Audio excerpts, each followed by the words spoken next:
Fish Room Fanatics. Now, I know you guys, a lot of you guys aren't too into shrimp. I've noticed that from the views and watching all the videos and kind of partaking in what's what. But I still like to cover them because it is part of our fish room. And it is something that is really easy to breed. So if it's something that you are curious about getting into, you know, if you're looking to start getting into breeding, shrimp are probably the way to go. Just to get your hands kind of dirty, so to speak, and get you familiarized with the process. They're the easiest things to raise. These are Neocaridinias. It's a mix of blue velvet along with blue dream and some blue pearls. We're going to be thinning this out. If you've watched any of the previous videos, you know that we have quite a few tanks actually that we're in the process of moving around. Once that's completely done, we'll have at least one more tank of these guys set up. Probably two would be my guess. And you can see, well, hopefully it'll zoom in. Right there is one of the little tiny babies. Actually, it's pretty much a juvie at this point, but that's a newer one. All you basically have to do is throw these guys in the water. You see there's a whole bunch right there. Look at that. That's a new clutch. I'm glad to see that. There's already so many of them in here. Anyways, getting sidetracked. You basically throw water into a tank, throw in some Java moss or just something that's good for coverage. Java moss is generally recommended simply because it's a really good coverage and it allows the shrimp to kind of hide in there when they molt, as well as when they decide to drop their clutch of eggs as they hatch.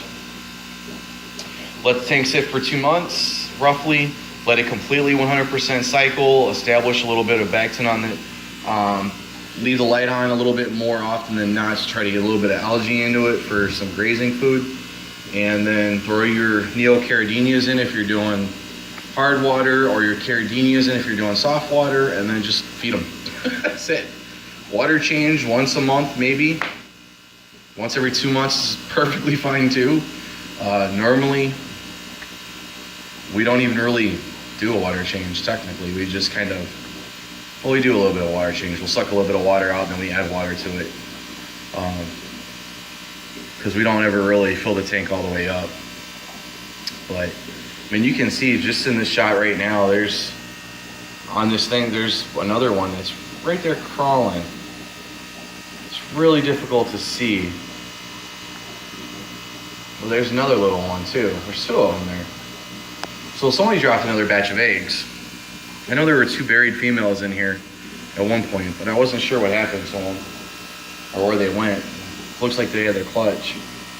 So shrimp are super easy to get into, and to me it's just really cool to see. You know, they reproduce relatively quickly as long as they have the right conditions, and the conditions, like I said, aren't that hard. Just make sure you know what type of water you have and then get the appropriate type of shrimp.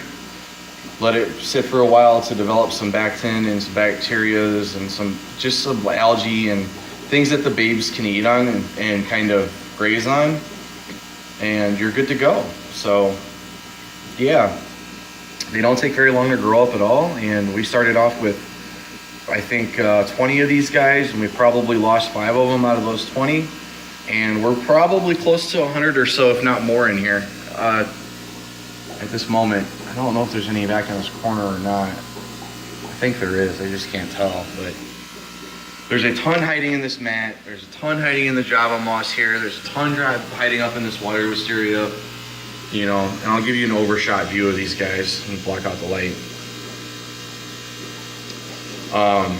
There's a shell in there, and there's quite a few in the shell, like actually in it, because it goes all the way through.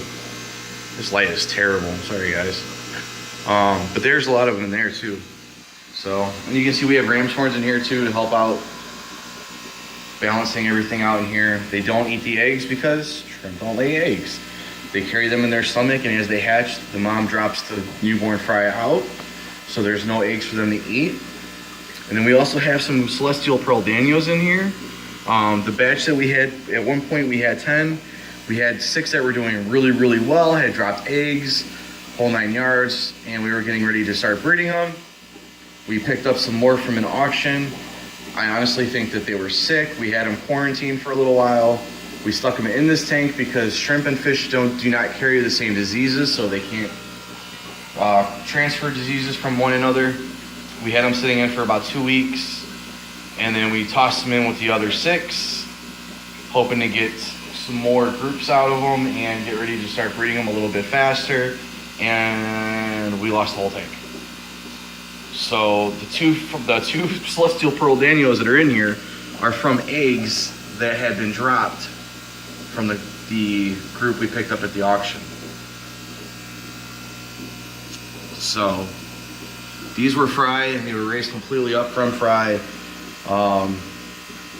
And sadly we lost our main group, but we still have these guys, and we will be getting some more at some point to add and continue breeding them. But we have bred these guys as well. It's just unfortunately, tragedy followed, but it is what it is. It happens from time to time. It's being overzealous. So yeah, if you're looking to start getting into breeding, shrimp are easy, easy, easy. Guppies are easy, easy, easy. Endlers, super easy, same thing. Mollies, platies, a lot of the live bearers are pretty easy to do. You just got to make sure that you're watching and paying attention. With shrimp, you literally just toss them in and feed them, and they do their thing. Just make sure you don't overfeed, obviously, and that's about it. So, yeah. If you guys have any questions, comments, or concerns, as always, drop in the box below. If you haven't already, do us a huge favor, hit that like, subscribe, and share button. Let's try to get as many people in the fish keeping hobby as we can. And as always, happy fish keeping.